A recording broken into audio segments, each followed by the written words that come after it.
it's me. So I watched the entire Netflix reality show about the Hype House, and I am kind of a connoisseur of reality TV.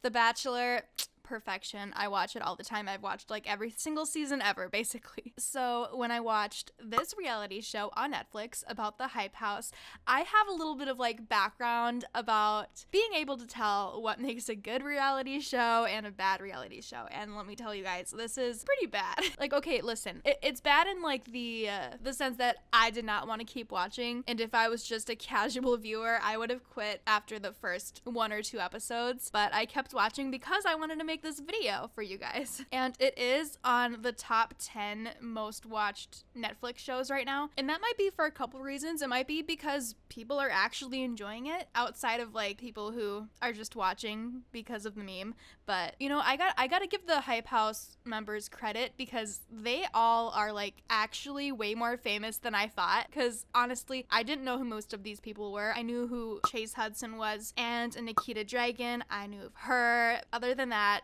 I wasn't too familiar with the members. But why I think it's bad is mainly because I don't think anybody outside of that bubble would like it or be able to keep watching it. They would lose their attention span pretty fast. And I'm gonna go over point by point why I think that, compare it to other reality shows that kind of do a similar thing and why others succeeded better. And I will be going into all of that as I draw this caricature portrait illustration of Nikita Dragon, because she was like a really big role in this show, even though she's not an official member of the Hype House. But as always, I invite any artists or non-artists, basically just anyone, to draw along with me while we chat and hang out. And I love asking you guys to send me your art on Instagram or Twitter at PaintandSipYT or on my subreddit r/PaintandSipYT. And I love sharing your work, so here's a very beautiful piece by Persephone on Instagram. So please go follow them if you want more art on your feed. And also, quick shout out to my top tier Patreon members,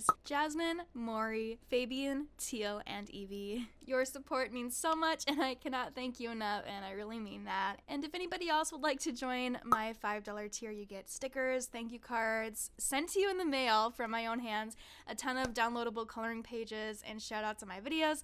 And with that, I'm ready to get started if you are. So my first impression of the show was that, at least the first episode, I felt like it was kind of almost set up like a documentary with all the introductions and all the background that was being brought up to kind of introduce all the characters, if you will. And these introductions were pretty in-depth, especially for Chase and Nikita and Lorraine. They kind of had the biggest introductions. Like they were kind of set up as like the main characters. Like the producers wanted you to like focus on these people. The producers wanted you to think of these people as like the most important, just based on how they introduced these people. And most of the other characters, I'm just calling them that because it's a show. It's for entertainment after all. Most of them did have introductions, but they were kind of more cut and dried to the point. But yeah, Chase, Nikita, and Lorraine, they were kind of introduced as like more important people, I would say. And I honestly kind of think that was a failure, because if you're not interested in these people, you're not interested in learning about these people,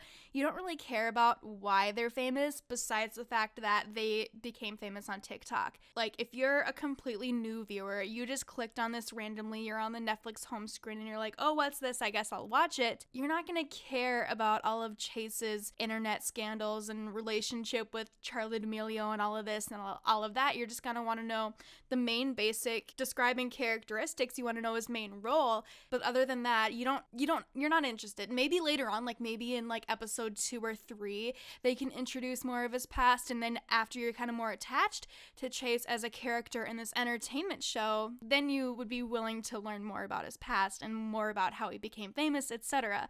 And I'm gonna be honest, that's where I was kind of getting like kind of lost and bored in the first episode, because I'm like, all right, you know, Chase, TikToker, I don't really care about anything else. And if you do care, you probably already know all about him anyway. I think a show that does this the right way is The Bachelor, because obviously episode 1 of any season, you have 30 strangers that you're trying to make the viewers like. You're trying to make the viewers get connected to these people as characters in the show. And they do not introduce every single person because they can't, but they introduce the people that they want you to remember. They introduce the people that are going to like make the most drama in the show, or just some people who have really interesting storylines, even if they don't make it past the first episode sometimes. But the introductions, they don't really last for more than a few minutes a person, and when they do, they're like, this is a person, here's their career, this is a notable thing that they do in their free time, let's move on to the next person. And I think the Hype House would have really benefited from going that route for their introductions. And if they wanted to do more in-depth introductions, that probably would have been more beneficial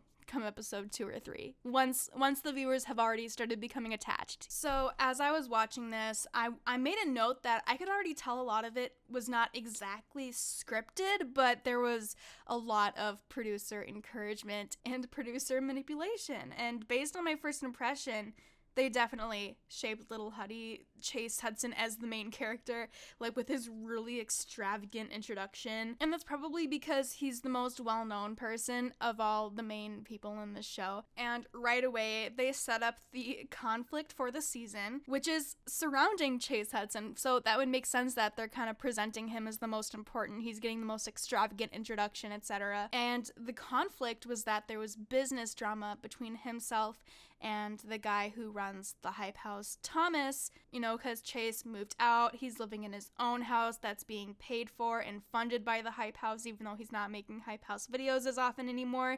He's trying to start a new career doing music. And that's kind of the main conflict for like basically the entire season. And as I said, Nikita is also introduced in a similar way to Chase. Her introduction is like very extravagant and she's presented as like a really big deal. And production definitely sets her up as being someone that we need to pay attention to.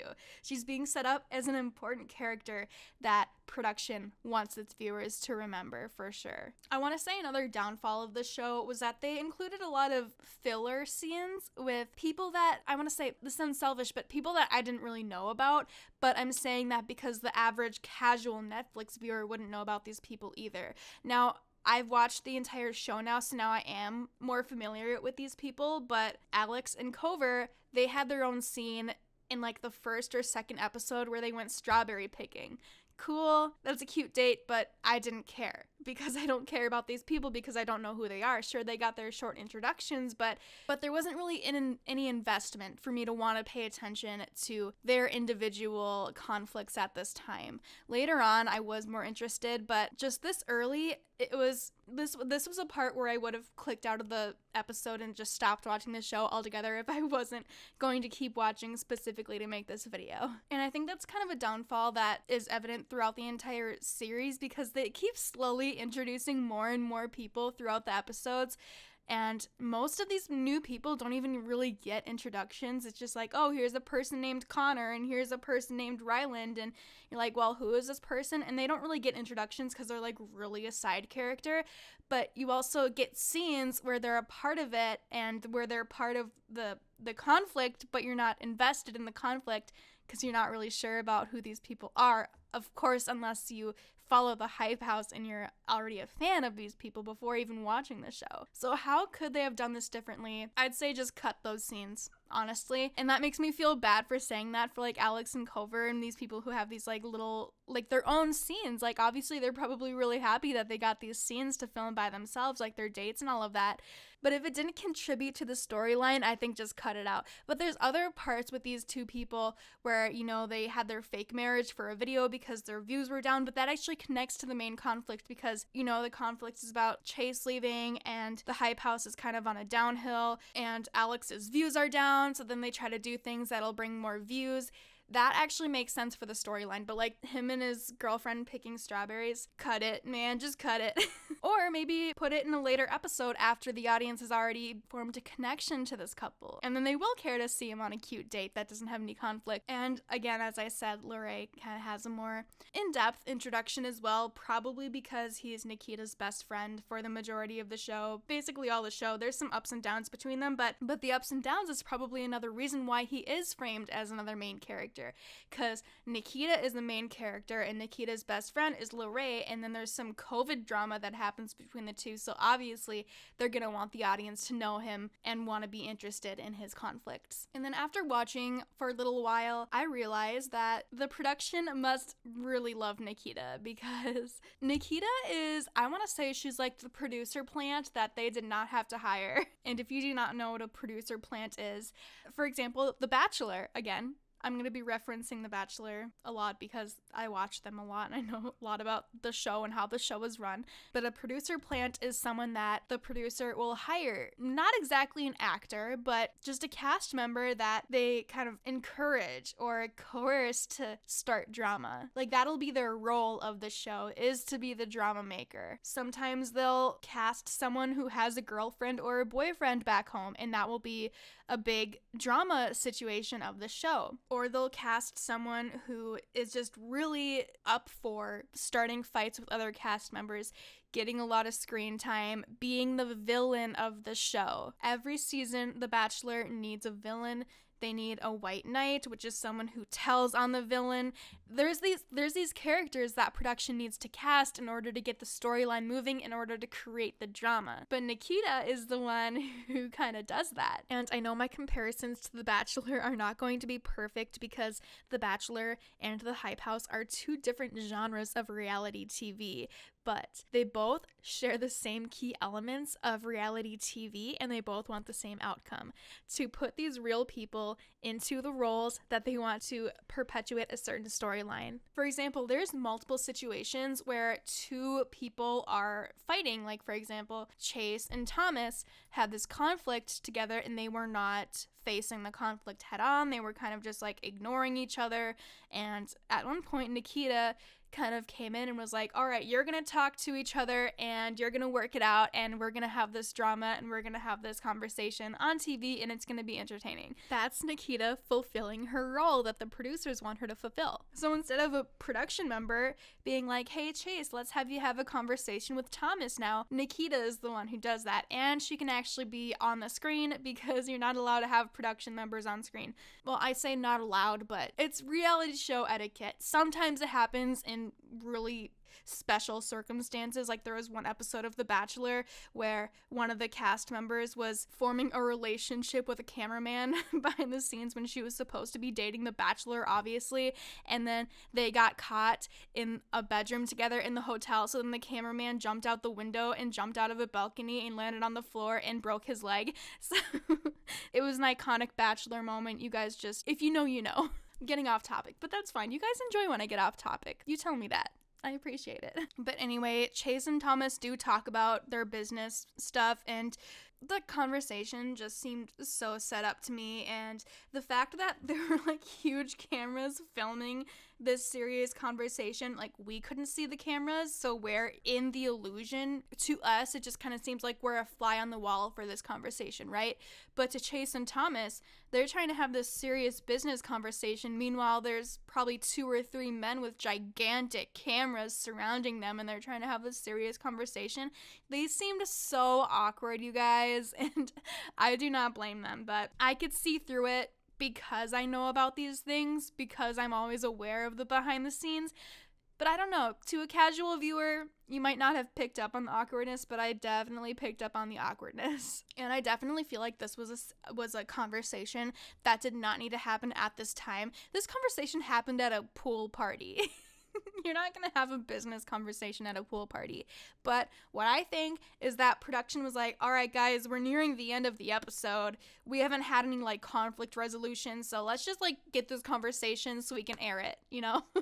That's just my theory of how it went down. They're like, hey, Nikita, you should get these two together, have them talk them out, we'll record it, episode done. This is where the second episode starts, and they started off episode 2 really, really well. They did, like, a genius thing, in my opinion. So I know I kind of ragged on the introductions and said a lot of them were kind of too in-depth, and I kind of started losing my interest, but I gotta give them credit, because there was way more introduction that they could have done regarding the Chase and Thomas drama that they left out of episode 1, which I think was a really good idea, because if they kept it in, I would have become even more uninterested. But now that I watched the first episode, I kind of had some background on what was going on. I kind of got to know these characters a little bit more. The second episode starts by really doubling down on the Chase drama. Like in the first episode, they kind of played it off as it was just kind of like a low-key shady thing that Chase lived in his own house now. But then the second episode then goes deeper into it by saying, hey, by the way, he also moved out in the shadiest and most disrespectful way possible, causing the business to suffer more than we thought. And that made the conflict for episode 2 even more impactful, even more interesting, which structure-wise was super smart so viewers won't get bored during the start of the second episode. They're gonna be like, oh, and there's more? I want to keep watching. It was smart of production to keep adding more to the story, to keep the viewers wanting to know more, and keep them satisfied by giving them more to have them coming back, basically. But then after that, like, near the end of episode 2, episode 3, I was basically at this point super feeling like, all right, I want to stop watching, but I'm gonna keep watching because basically I have to make this video. But, you know, the real connection to the characters still just wasn't there for me. The drama wasn't high stakes enough, and frankly, I don't really care about the business drama. And that's when I realized this show definitely has such a niche audience, and I don't believe that they did a good enough job at trying to hook new people to watch. But the thing that is good for them is that this niche is a very popular niche. Like literally millions and millions of people are fans of the Hype House or a fan of somebody that's in the Hype House. So you're gonna get a lot of views regardless if you're attracting new viewers or not. A good reality show that will hook new viewers is a show that will hook the viewers by saying, hey, you don't know these people, but we are going to get you to like them, and we're going to get you to be invested in these people and invested in the storyline by episode 1. So you keep watching. But the Hype House show did not do that. At least not for me. The reasons, just too many characters. The strawberry picking scene would have had me click out. The drama, guys. The drama, it needs to either be relatable or interesting. And for me, it was neither. And that's for the main overarching conflict for the entire season. The business drama between like, oh, I'm a rich teenager and I don't want to make TikToks anymore. And, oh, I'm another rich teenager and our TikTok house isn't making as much money as before. This is our problem. I'm like, good for you. I'm going to go watch the Kardashians. But like some of the smaller conflicts, you know, between, you know, Nikita and Lorraine had a conversation where they had a fight over like COVID stuff. That was interesting and relatable because everyone's living in the pandemic, so it's relatable, and everyone has arguments with their best friend, and that's relatable. And it was interesting for me just because I kind of like know more about Nikita Dragon, so her drama was kind of more interesting to me because it was a character that I already had a little bit investment in. But yeah, most of the drama was neither relatable nor interesting, and that makes it a failure in my opinion. Also, Charlie came to the house at one point, but she wasn't really introduced. Like, she had like a little bit of an introduction, but nothing nearly compared to, you know, Chase and Nikita and Lorraine. But I can see that being for like contract reasons. Like, Charlie was clearly the most famous person in this show probably, but she was only there for maybe one episode. I think she made an appearance in another episode later on. She didn't really talk much. She was really quiet, reserved, and shy, and I can see that being because probably her managers talked to the production of the show and they're like, hey, we want this to be really low-key. She can be in the show, but we don't want her to be a main character. We don't want her to be in any drama. We don't want her to be involved in any conflict. She can just be a side character for this party.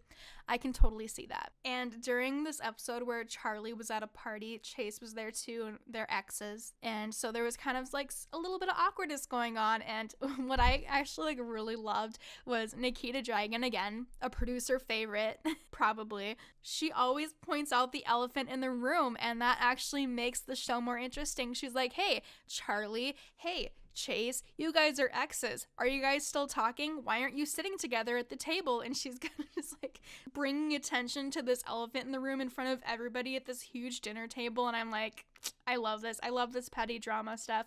That was like relatable drama, you know, like exes, like, are we friends? Are we not? Are we gonna talk at this party? Are we gonna avoid each other? Relatable drama.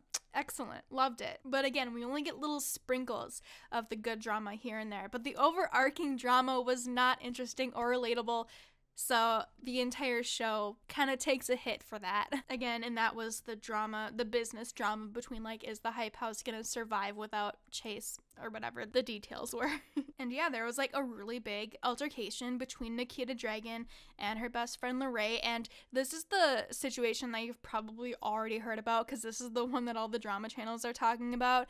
But, you know, Nikita Dragon has been in scandals regarding her blackfishing because she'll post a lot of photos where her skin is a lot darker than it really is. She's wearing braids and do-rags and, you know, just kind of like blackfishing basically. And her friend Lorraine is like, hey, that's not okay. And he basically tells her how it is and says like, you need to stop or else I cannot support you anymore. And she kind of just gives like some excuses about like, oh, it's the lighting and I'm not trying to, and it's etc. But that's basically the conversation, and then they move on and they're best friends again and they never talk about it again. But yeah, nothing really came of it after that. And here's something else that I just really found interesting. This is something I found out later on. So after the series premiered, Lorraine kind of got a little bit of a bad edit at one point because it turned out he went to a party while being positive for COVID, and the drama surrounding that was that his manager said that Nikita Dragon forced him to go,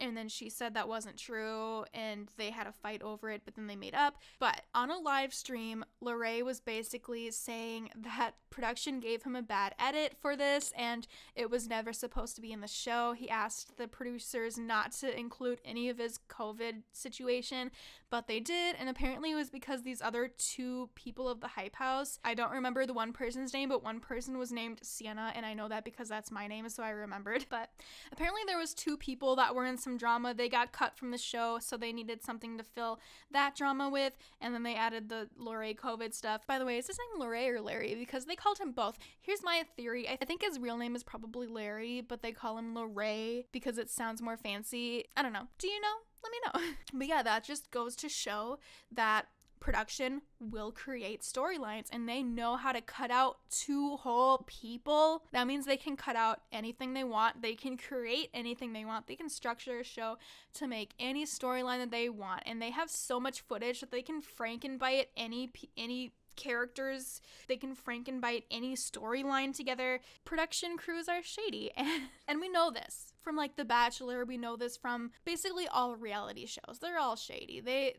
There's always storylines that aren't exactly how they seem. That's just how reality shows work. But yeah, the show pretty much sucked. There were some parts that were entertaining, but most of it, like I said, I wouldn't have watched the whole thing if it weren't for this video. So, and before I get to my outro, I just really want to say, if you have not watched my last video, you are missing out because it's my favorite video that I've ever made in the entire world. It's me getting drunk and painting Jenna marbles.